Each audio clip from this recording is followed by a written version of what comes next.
오늘 우리는 한 맹인이 예수를 만나서 고침받았다 하는 내용을 읽었습니다. 본문의 내용은 단순합니다. 누구나 딱 읽으면 아하, 그런 이야기구나 이해하기 쉽습니다. 이 사람은 구걸하는 사람이었고 거지였고 맹인이었는데 예수를 만났고 예수를 불렀고 그리고 예수가 그의 믿음을 보고 치유해 주셨습니다. 오늘 저는 이 간단한 내용을 통해서 이 소경 맹인을 한번 심층 취재를 한번 해보려고 합니다. 어째서 이 사람이 불행을 축복으로 바꾸었을까? 이 단순한 말씀 속에 있는 그 행간의 의미, 또 여러 가지 의미를 저와 여러분들이 더듬어 보면서 은혜를 나누려고 합니다. 이 맹인이 언제부터 시력을 잃었는지 본문은 나와 있지 않습니다. 그러나 한 가지 정확한 사실은 그는 나면서부터 맹인으로 태어나지 않았다는 사실입니다. 그가 장애를 입은 것은 순전히 후천적인 요인 때문이었습니다. 그러나 그 이유는 모릅니다. 성경에 보면 나면서부터 안진뱅이 되었던 사람, 날 때부터 맹인된 사람이면 그렇게 날 때부터, 나면서부터라는 말이 첨가되어 있습니다. 요한복음 9장에 보면 날 때부터 맹인된 사람, 그 사람의 눈을 안식일에 예수님이 고쳐 주었지요. 사도행전 3장에 보면 베드로와 요한이 성전에 올라가다가 성령 충만한 받은 베드로가 올라가다 보니까 안진뱅이가 있어요. 그 안진뱅이는 나면서부터 안진뱅이 된 사람이라고 성경은 기록되어 있습니다. 사도행전 14장에서도 루스드라에 보면 나면서부터 이제 걷지 못하는 사람이 있었는데 그 사람을 믿음을 보고 바울이 치유해 주었습니다. 그러니까 이 맹인은 그런 언급이 없는 것으로 볼 때 나면서부터 맹인된 것은 아닌 것 같습니다. 언제 몇 살 때 그의 인생에 불행이 찾아왔는지 모르지만 불행이 찾아왔습니다. 졸지에 맹인이 되었습니다. 맹인이 되자 구걸했고 그리고 거린으로 추락하고 말았습니다.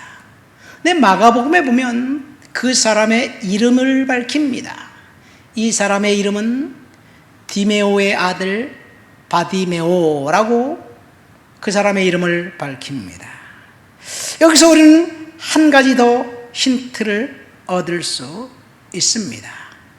이 디메오의 아들 바디메오라고 되어 있는데 이 성경을 읽다 보면 누구누구의 아들 누가 이렇게 소개할 때 아버지와 함께 아들을 소개하고 아들과 함께 어머니를 소개할 때 그 사람은 분명히 대단히 훌륭한 가문, 귀족의 가문, 그 다음에 사회적 영향력이 있는 사람의 가문임을 알 수 있습니다.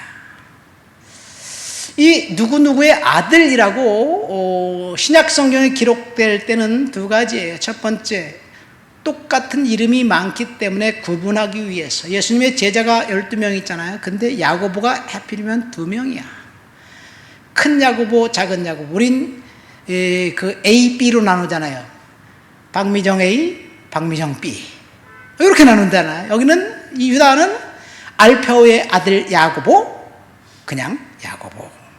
자, 그래서 구분하기 위해서 이렇게 나누기도 하지만 대부분은 아버지 이름을 불러가면서 밝히는데 그 사람의 그렇게 밝힌 사람들은 대단히 유력한 가문이라는 것.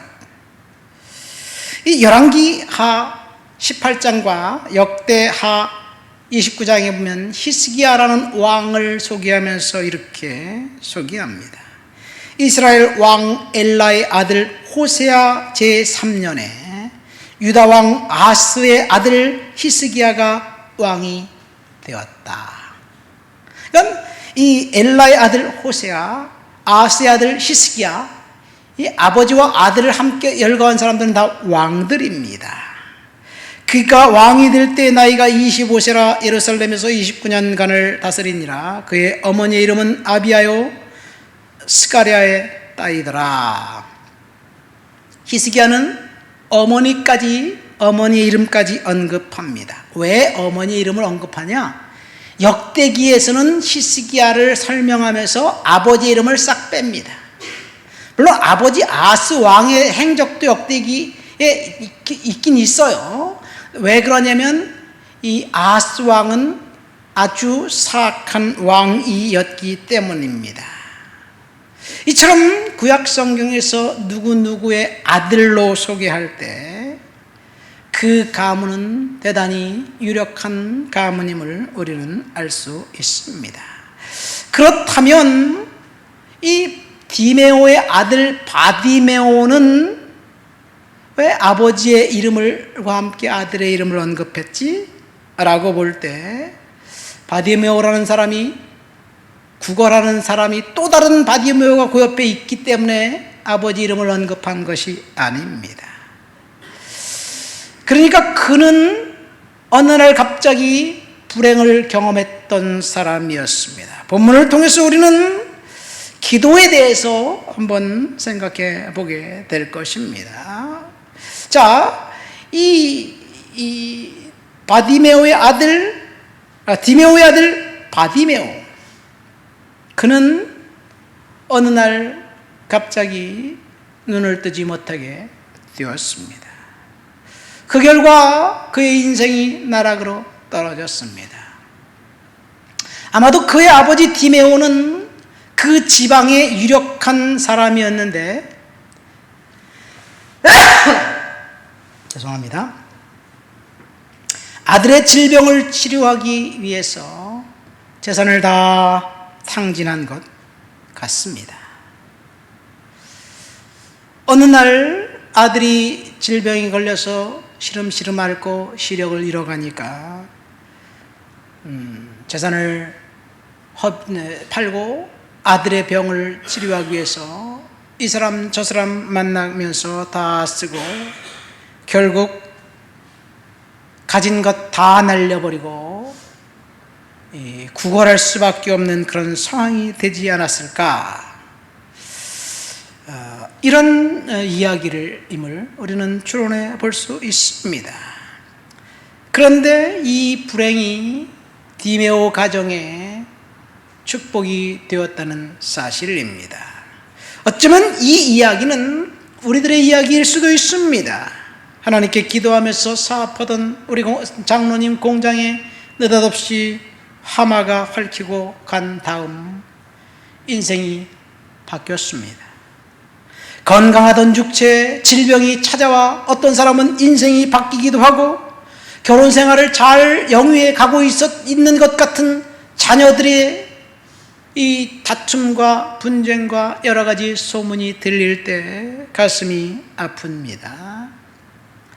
교회도 코로나가 지나고 난 다음에 자연스럽게 성도들이 감소하고 지금 텅 빈 자리가 우리의 눈에 볼 때 정말 가슴이 아프지만 이 상황이 우리가 의도한 것이 아니지만 하나님께서 감당할 수 있기 때문에 허락해 주신 것이고 이런 상황을 축복으로 바꿔 주실 것이라는 하나님의 약속이라고 우리는 보게 됩니다. 욥을 보세요. 욥은 딱 이틀 만에 모든 것을 다 잃어버렸습니다. 첫날 7남 3녀 자식들이 죽었고요. 재산들이 사라졌어요. 하루 만에 일어났습니다. 그 다음날 갑자기 건강하던 몸에 적신호가 들어오더니 여기저기 가렵고 아프고 그래서 아주 심한 종기와 악한 악창이 나서 너무나 가려워서 견딜 수가 없어서 귀화장을 가지고 자기 몸을 긁어야만 하는 그런 정말 황당한 일을 겪게 됩니다. 그날이 지나가기 전에 자기를 지지해주고 격려해 주어야 할 아내는 악담을 퍼붓고 독소를 퍼붓고 갈라섰습니다. 이 모든 일들이 딱 이틀 만에 일어났습니다. 디메오의 가정에 불행이 찾아온 것은 그 사랑하는 아들, 눈에 넣어도 아프지 않을 그 아들이 시력을 잃어가고 시름시름 알아가고 있다는 것, 드디어는 그 모든 재산을 다 탕진할 때까지 이제 질병은 낫지 않고 맹인이 되었다는 사실. 상태가 얼마나 비참한지 구걸로 연명할 수밖에 없는 상황이 되었습니다. 바디메오의 엄마 이야기, 형제 자매 이야기가 나오지 않은 것을 통해서 볼 때 그가 맹인이 되어가면서 가족이 해체됐는지 모르겠습니다. 아무튼 아버지 디메오가 그 자리에 없는 것으로 보아 아들 바디메오를 업어다가 구걸한 자리에 앉혀놓고 아버지는 일터로 나갔는지 모르겠습니다. 그가 맹인이 된 것은 그래서 그 아들을 버린 것 같지는 않습니다. 비참한 상태에서 하루하루 구걸로 연명하던 그 바디메오에게 희망이 생긴 것은 예수께서 그가 앉아서 구걸하는 그 자리 여리고를 지나가신다는 소식이 들렸습니다. 이 바디메오가 예수님이 갈 만한 장소에 찾아가서 앉아있는 건 아닌 것 같습니다. 우연히 자기가 앉아있는 곳에 예수님이 지나간다는 소식이 들린 거예요. 사람들이 여기저기서 소리 지릅니다. 그래서 무슨 일이 있나요? 뭐 좋은 소식이 있나요? 질문하니까 여기 지금 나사렛 예수가 지나가고 있다고 사람들이 얘기합니다. 그러니까 그 바디메오는 구걸하는 그 자리에서 예수의 이야기를 들었었기 때문에 나사렛 예수여 나를 불쌍히 여기소서 소리를 지릅니다. 이 맹인이 불행을 축복으로 바꾼 첫 번째 원인은 예수에 대한 소식을 듣고 예수를 부른 것에 있습니다. 여러분, 예수님이 저와 여러분들의 인생의 불행을 축복으로 바꿔줄 수 있는 능력이 많으신 분이라는 사실을 믿으시기를 예수님의 이름으로 축원드립니다. 우리들 모두에게는 예수님이 필요해요.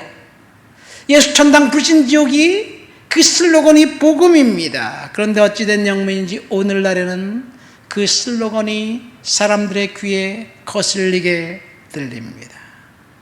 옛날에는 복음이었는데 오늘날은 복음이 아니게 된 이유가 무엇일까요? 어쩌면 예수천당 불신지옥을 외치는 사람들의 목소리와 톤과 그런 상황 때문에 그렇지 않은가 생각됩니다.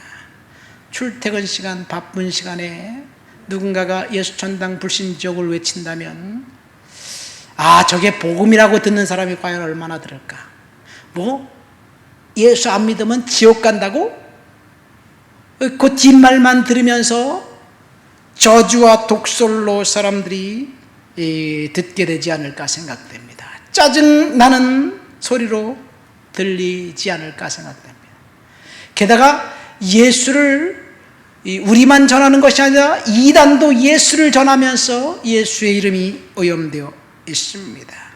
그래서 오늘날 사람들은 예수 전당 불신지옥이라는 말에 그 말 자체에 대해서 피로감을 갖고 있는 거예요.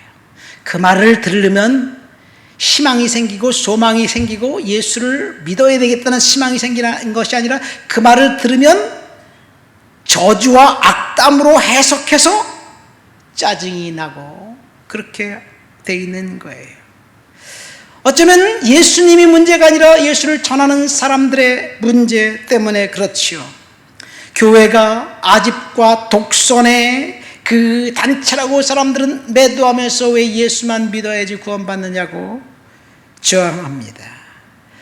그래서 우리는 예수를 전하되 독설과 저주 섞인 음성이 아니라 사랑과 긍휼을 담아서 예수를 전해야 될 줄 믿습니다. 내가 믿는 예수 믿고 내가 변했어, 내가 새 사람이 되었어, 내가 복받았어, 너도 예수 믿었으면 좋겠어. 예수를 사람들은 거부하지 않습니다. 예수 전하는 사람들을 거부하는 거예요. 예수 천당 불신 지옥을 외치는 사람이, 그 사람이 수많은 사람들이 지나가는 자리에서 그것을 외치면 그렇지 않아도 피곤하고 짜증나고 힘든데 쟤까지 왜 소음공해를 일으키냐, 싫다, 이렇게 되는 거예요. 어쨌든 우리는 긍휼과 사랑으로 복음을 전해야 됩니다. 이 예수님의 이름이 이 축복의 출발이고 구원의 출발점이기 때문에 그렇습니다. 바디메오는 예수가 지나간다는 소리를 듣고 불행한 인생을 이 축복된 인생으로 바뀌었습니다. 복음이 그 귀에 들리자 그는 예수님에게로 달려가기로 결정했고 작정했습니다. 우리는 예수를 반드시 증거해야 합니다. 예수를 증거하지 않는데 어떻게 사람들이 예수를 알겠습니까? 전도하기 힘든 세상이 되었지만 우리는 우리의 삶의 모범을 통해서 예수를 증거해야 되는 거예요. 입만 가지고 예수를 전한다고 사람들이 믿을까? 내 행동이 내 삶에서 예수를 발견하지 못한다면 사람들은 예수를 거부하는 거예요. 바디메오에 대한 심층 취재 두 번째는 무엇인가? 두 번째로 바디메오는 불행한 인생이 축복으로 바뀐 이유는 바디메오가 스스로 결단했다는 얘기. 예수가 지나간다는 소식을 듣자 그는 결정했습니다. 다윗의 자손 예수여 나를 불쌍히 여기소서 외치기로 결정했습니다. 누가 소리 질렀습니까? 바디메오 자신이 소리 질렀습니다. 그런데 사람들이 방해합니다. 조용하라고 윽박 지릅니다. 그리고 핀잔을 줍니다. 옆에서 야 조용히 해라, 시끄럽다, 나도 예수 따라갈 텐데 왜 네가 큰 소리 치냐, 이 윽박 지르고 핀잔을 줘도 그는 끝까지 예수님이 올 때까지 외쳤습니다. 이것이 우리들의 인생에 적용해야 될 것이 무엇일까요? 무엇을 해야 우리가 축복받는 자리에 있게 될까요? 우리는 다 알고 있습니다. 우리가 뭘 해야지 축복받는지 다 알고 있어요. 여러분, 기도해야 응답이 있습니다. 순종해야 축복이 있습니다. 그런데 다른 거 할 시간은 많아도 기도할 시간은 좀채로 내놓을 수가 없어요. 분주하게 일하는 시간, 무슨 사건에 그냥 기도하지 않고 달려들어서 매달리는 그런 생각은 있어도 그 시간 하나님 앞에 기도해야 되겠다, 그런 생각이 우리 머릿속에 싹 들지 않습니다. 지나갑니다. 기도하지 않으면 응답은 없습니다. 하나님이 알아서 해줄 것 같지요. 왜? 우리가 하나님의 자녀이니까. 하나님이 알아서 해주지 않을까? 사실 하나님이 알아서 해주는 것은 기도하는 사람에게는 하나님이 알아서 해주는 거예요. 기도하지 않는 사람에게는 하나님이 알아서 해주지 않습니다. 자, 그것을 다시 설명해 드릴게요. 왜 기도하지 않으면 응답이 없느냐? 반대로 생각해 봅시다. 기도도 안 했는데 내가 생각했던 것이 다 잘 돼. 우리로 따지면 기도하지도 않았는데 응답을 받았어. 내가 생각했던 문제가 풀리고 재정적인 상황이 나아지고 건강이 좋아지고 자녀들이 잘 되고 사업이 형통하게 되면 기도하지도 않았는데 하나님 앞에 매달리지도 않았는데 그렇게 된다면 사람들은 이렇게 생각합니다. 나는 정말 재수가 좋은 사람이야. 나는 머리가 똑똑해. 내가 이렇게 투자를 잘했기 때문에 이것이 대박난 게 아니겠어? 모든 영광을 자신에게 돌립니다. 그래서 원인이 자기에게 있는 거예요.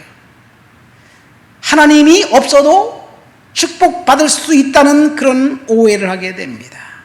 그리고 하나님을 거부한 사람은 반드시 죄에 빠지게 되어 있어요.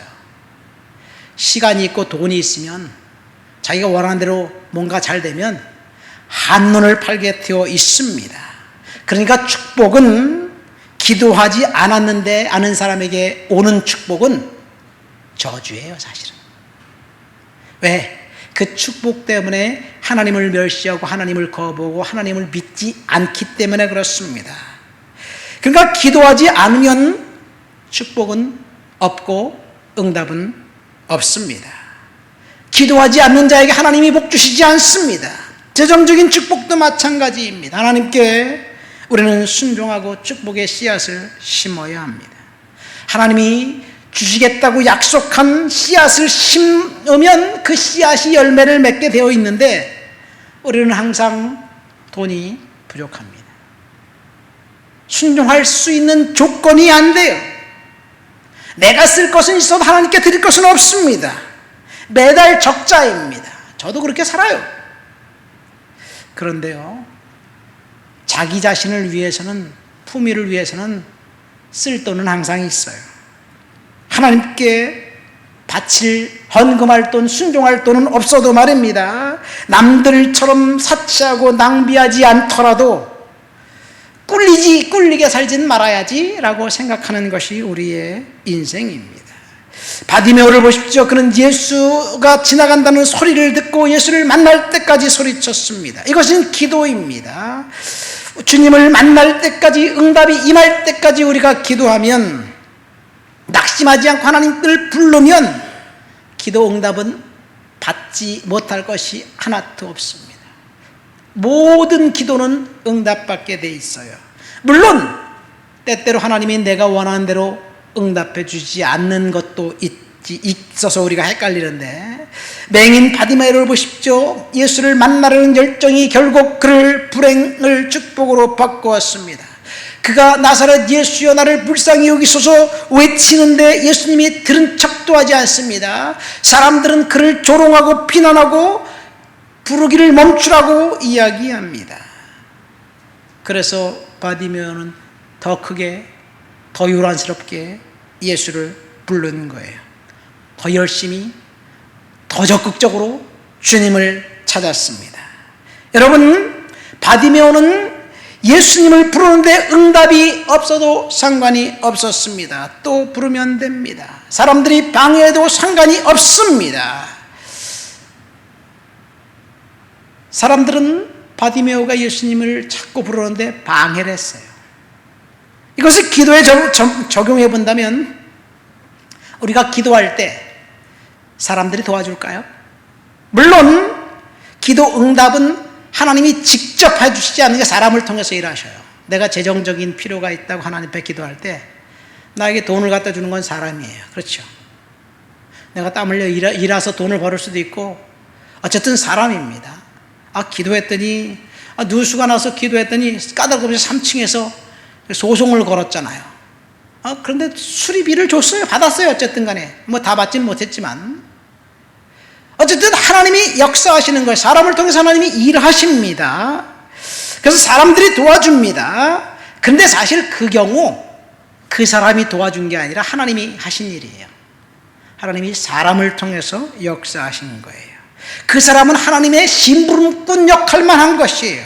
여러분, 여기에 돈이 좀 넉넉한 돈이 좀 재정적 여유가 있다고 생각하시는 분들은 내가 이 돈을 가지고 나를 위해서, 내 가족을 위해서, 내 품위를 위해서 어떻게 쓸까 이것을 생각하지만 하나님, 내가 이 재정적인 여유를 가지고 주님 앞에 무엇을 심부름해야 될까요? 라고 질문해야 될 줄 믿습니다.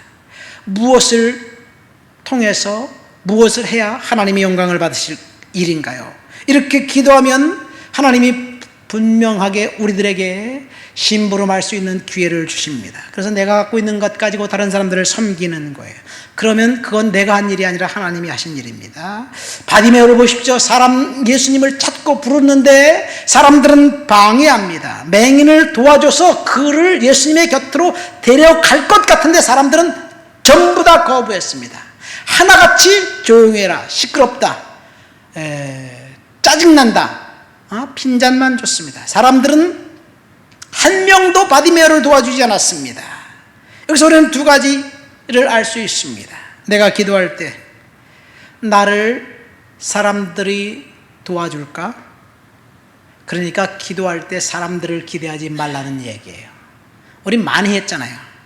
수없이 많이 경험했잖아요. 우리가 기도하면서 머리에 떠오르는 생각이 있어요. 기도하는데 갑자기 하나님이 아이디어를 주네. 이 아이디어는 대박 날 것 같아. 근데 그 아이디어가 하나님이 주신 것일 수도 있고 내 생각일 수도 있어요. 분별해야만 합니다. 우리가 기도하는데 돈이 없어서 기도하는데 머릿속에 떠오르는 사람이 있어요. 저 사람이 나를 도와줄 것 같다. 그래서 그 사람 마음에 감동을 주셔서 나에게 도움을 주세요. 한두 번 그렇게 기도했나요? 그렇게 기도하면 백발백중 그 사람은 나에게 도움이 안 됩니다. 내가 머리에 생각했던 그 사람이, 머리에 떠오른 그 사람이 절대로 우리를 도와주지 않습니다. 만약 그 사람에게 도움을 받기를 원하면 하나님 앞에 그 사람에게 감동시켜달라고 기도할 게 아니라 그 사람을 찾아가서 여차 하니까 나를 좀 도와주세요. 그렇게 말하는 게 훨씬 빠릅니다. 자, 두 번째 바디메오를 통해서 볼 수 있는 것은 어떤 상황이라도 결코 포기하지 말라는 내용입니다. 오늘 우리는 누가복음 18장 마지막에 나와 있는 에피소드를 읽었어요. 누가복음 18장은 예수님이 기도에 대해서 가르치신 그 장입니다. 그러니까 18장 전체가 예수님이 기도에 대해서 가르친 거예요. 18장 1절에 보면 항상 기도하고 낙심하지 말아야 할 것을 비유로 말씀하시면서 누가복음 18장을 열어갑니다. 성경에 보면 예수님이 딱 두 번 제자들에게 기도에 대해서 가르쳐 주셨습니다. 첫 번째는 누가복음 11장에 나와 있고 두 번째는 오늘 본문에 나와 있는 누가복음 18장입니다. 제자들이 예수님에게 찾아와서 요한이 우리들에게 기도를 가르쳐 주신 것처럼 우리들에게도 기도를 가르쳐 주십시오. 그렇게 요청하니까 예수님이 그래? 그럼 기도는 이렇게 해라 라고 가르쳐 주신 것이 주기도문입니다. 주기도문 끝에 주님께서 제자들에게 뭐라고 가르쳐요? 구하라, 찾으라, 문을 두드려라. 그러면 네가 구한 것 얻고 찾은 것 찾고 문을 두드리면 열리게 될 것이다. 이것이 예수님이 주기도문을 가르쳐 주시면서 말씀하신 가르침의 결론입니다. 두 번째는 누가복음 18장 오늘 본문입니다. 제자들에게 기도를 가르쳐 주시기 위해서 생경하고 낯선 비유를 통해서 말씀하셨습니다. 무슨 비유입니까? 원통함을 갖고 있는 과부, 그 과부가 재판장에게 찾아가는데 그 재판장은 정말 파렴치하고 사람을 무시하는 인간 말종과 같은 사람이에요. 오직 자기 자신의 이익만을 위해서 살아가는 사람, 그 사람이 재판장이에요. 그런 재판장의 비유를 통해서 예수님이 기도를 가르쳐 주셨어요. 그 예수님이 이렇게 말씀하십니다. 어떤 도시에 하나님을 두려워하지 아니하고 사람을 무시하는 재판장이 있었다. 하나님을 두려워하지 않고 사람을 무시한다면 그 사람에게 어필할 수 있는 방법은 뭡니까? 오직 한 가지, 뇌물밖에 없어요. 비리밖에 없습니다. 근데 그 아나무인인 재판장에게 뇌물은커녕 어떤 과부가 도와달라고 나 억울한 일을 풀어달라고 사정하고 이야기를 합니다. 그러니까 이 아나무인한 그 재판관이 이렇게 생각해요. 야, 돈도 안 갖다 줬는데 내가 네 억울한 사정을 왜 내가 너한테 풀어주냐? 너 가! 난 너 같은 거 쓸데없어. 근데 이 여성이, 과부가 매일 찾아가니까 이 재판관이 이렇게 생각한 거예요. 야, 괴롭다, 귀찮다, 내가 저 여성의 그 원한을 풀어주지 않으면 나를 끝까지 귀찮게 만들 것 같구나. 그래서 이 아나무인인 재판관이 그 과부의 원통함을 풀어주었다는 이야기예요. 이게 기도라는 얘기예요. 말이 됩니까? 주님께서 말씀하신 기도가 이런 얘기라는 거예요. 하나님과는 전혀 상관이 없는 일이 응답이라는 사실입니다. 요구만 있을 뿐입니다. 속히 원한을 풀어주겠다고 말씀하십니다. 이 비유의 핵심은 끈질기게 낙심하지 말고 찾아가 기도하면 하나님이 들어주신다는 내용이에요. 그러면서 주기도문을 가르쳐 줄 때의 결론과 완전히 반대의 결론을 주님이 말씀하시면서 기도에 대한 교훈을 가르칩니다. 주기도문을 가르칠 때는 구하라 찾으라 문을 두드리라 그러면 열릴 것이고 찾을 것이고 얻게 될 것이라고 말씀하셨는데, 누가복음 18장에는 그렇게 해서 얻은 것 그 결과 때문에 이 17절 말씀을 보면, 누가복음 18장 7절에 보면 하물며 하나님께서 그 밤낮 부르짖는 자들의 원한을 풀어주지 않겠느냐, 그들에게 오래 참겠느냐라고 말씀하시면서 인자가 믿음을 보겠느냐라고 말씀하고 있습니다. 어쨌든 오늘 본문 바디메오는 어떤 방해에도 불구하고 예수를 만나기 위해서 더 큰 소리를 질렀습니다. 그 이유는 그가 예수를 만나야 할 절박한 이유가 있었기 때문에 그렇습니다. 맹인을 통해서 하나님께서 저와 여러분들에게 질문하시는 것이 뭡니까? 포기하지 않고 절박하게 하나님께 부르짖는가, 이것을 이야기하고 있는 거예요. 언젠가 말했죠. 포기하지 않는 개구리는 버터를 만든다. 무슨 말입니까? 개구리 2마리가 우유통에 빠졌어요. 우유통에서 나올 길이 없어요. 한 마리 개구리는 몇 번 점프하다가 포기하고 2다리 쭉 뻗고 죽었어요. 근데 한 마리 개구리는 안 된다, 나는 끝까지 나가야 되겠다, 계속 헤엄을 치면서 점프를 계속 하는데 시간이 어느 지나가니까 그 우유를 계속 지으니까 그 우유가 뻣뻣하게 굳어지면서 버터가 된 거예요. 바다가 된 거예요. 굳어지니까 튀어나왔어요. 여러분, 포기하지 않는 개구리는 버터를 만듭니다. 포기하지 않는 늙은 당나귀는 자기를 죽이려고 던지는 그 흙더미를 딛고 일어서 튀어나오게 된 거예요. 여러분, 포기할 수밖에 없는 상황, 우리들의 상황은 그렇습니다. 포기할 수밖에 없는 그럴듯한 이유가 너무나도 많습니다. 나는 돈이 없어서, 사람들이 나를 좋아하지 않아서, 나는 배움이 짧아서, 운이 없어서, 못생겨서, 키가 작아서, 나이가 많아서, 나이가 적어서 포기할 수밖에 없는 이유가 너무나도 많습니다. 이 모든 것보다 더 안타까운 것은 절망하고 포기한 그 마음 때문에 결국은 비참해지는 거예요. 결코 포기하지 마시기를 예수님의 이름으로 축원드립니다. 포기하지 않으면 반드시 하나님이 응답해 주실 거예요. 포기하지 않은 이 바디메오의 기도를 주님이 뭐라고 말씀하셨는지 40절부터 43절까지 말씀을 읽어볼까요? 예수께서 머물러 서서 명하여 데려오라 하셨더니 그가 가까이 오며 물어 이르시되 내게 무엇을 하여 주기를 원하느냐? 이르되 주여 보기를 원하나이다. 예수께서 그에게 이르시되 보라 내 믿음이 너를 구원하였느니라 하시매 곧 보게 되어 하나님께 영광을 돌리며 예수를 따르니 백성이 다 이를 보고 하나님을 찬양하니라. 이 맹인은 예수님을 만났습니다. 그 인생에 찾아온 지독한 불행이 예수를 만난 순간 축복으로 바뀌었습니다. 이 맹인이 눈을 뜬 것 자체가 축복일까요? 그것도 축복이겠죠. 저는 오늘 제가 서론에 이 맹인을 심층 취재해보자 그랬잖아요.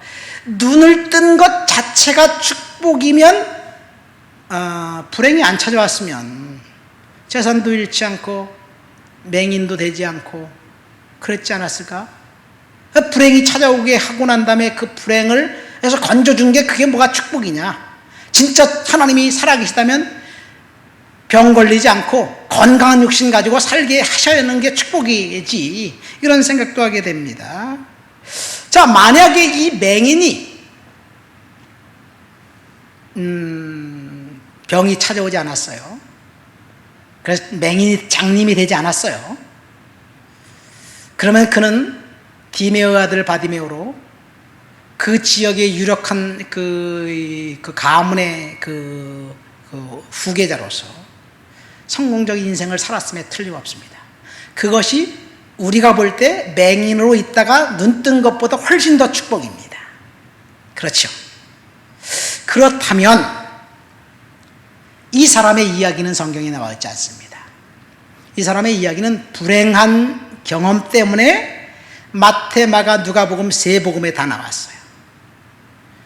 이 세 복음에 다 나온 것은 굉장한 축복의 은혜입니다.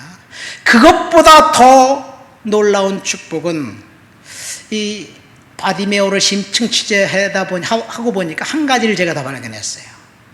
만약에 이 사람에게 불행하지 찾아오지 않았다면 아마도 이 사람은 당시 있었던 수많은 군중들처럼 처음에 예수에 대한 소리를 듣고 예수에 대해서 열광하다가 예수를 따라다니고 추종하다가 예수를 왕으로 만들려고 하다가 결국 자기의 뜻에 맞지 않는다고 생각해서 예수를 십자가에 못 박으소서, 예수를 십자가에 못 박으소서 라고 외쳤던 군중의 한 명이 되지 않았을까라는 생각도 해보게 됩니다. 그러니까 그가 그냥 처음부터 순탄한 인생을 살았다면 당시 예수님 당시 수많은 사람들이 예수를 따르다가 예수에게 돌변해서 십자가에 못 박으라고 외쳤던 그 사람들처럼 됐을 것 같은 느낌적인 느낌, 생각적인 생각이 들기도 합니다. 그러니까 불행은 이 사람에게서 축복의 출발이었습니다. 단 이틀 만에 욥이 모든 것을 다 잃어버렸는데 그 다 잃어버린 것 때문에 하나님은 욥을 다시 인생을 다시 바꾸신 거예요. 저와 여러분들이 지금 경험하는 것들, 인생에 찾아온 불행, 지독한 사고, 질병, 가족이 송두리째 해체될 수밖에 없는 그런 상황, 정말 가슴 아픈 일이 우리의 주위에서 일어났는데 이것이 하나님이 디자인해 놓으신 축복의 출발이라는 사실을 믿으시기를 예수님 이름으로 축원드립니다. 말씀을 맺습니다. 오늘 우리는 한 맹인, 불행한 맹인의 이야기, 그 맹인을 심층 취재하면서 정말 그 맹인이 축복받은 이유를 발견하게 됩니다. 그는 모든 것을 일순간에 다 잃어버렸습니다. 가족이 풍지박산나고 해체가 되었습니다. 사람들이 볼 때 그는 불행한 사람이었습니다. 그 불행을 주님은 축복으로 바꿨습니다. 두 번째, 우리는 이 맹인처럼 예수님을 찾고 부르짖어야 될 줄 믿습니다. 우리가 기도하지 않았는데, 순종하지 않았는데 축복받았다면 그것은 응답이 아니고 축복이 아닙니다. 왜 그렇습니까? 기도하지 않았는데 응답받으면 영광을 자기에게 돌리기 때문에 그래. 이 불행한 사람은 예수님을 만나고 맹인에서 눈 뜨고 결국은 마지막 절에 보면 하나님께 영광을 돌렸다라고 이야기하고 있습니다. 저와 여러분들의 인생을 통해서 하나님의 영광 드리는 그런 하나님의 자녀 되시기를 예수님의 이름으로 축원드립니다. 우리 다 같이 말씀을 생각하면서 기도합시다. 하나님, 내가 인생을 살면서 어려운 일, 불행한 일을 겪지만 하나님 은혜 가운데 살아가도록 도와주옵소서. 기도합니다. 하나님 아버지 감사합니다. 성령의 능력과 충만과 거룩한 역사로 사로잡아 주시옵소서. 한 불행당한 맹인을 심층 취재하면서 하나님 아버지, 불행이 축복의 출발점이었다는 사실을 다시 한번 깨닫습니다. 우리가 경험하는 갖가지 어려운 일, 힘든 상황, 하나님 아버지 겪지 말아야 될 아버지 그 아픔들, 그것들이 하나님께서 축복을 이제 축복의 출발점이라는 사실을 다시 한번 깨닫고 믿음으로 견디고 은혜로 견디고 결코 포기하지 않도록 주여 도와주시옵소서. 예수님의 이름으로 기도합니다. 아멘.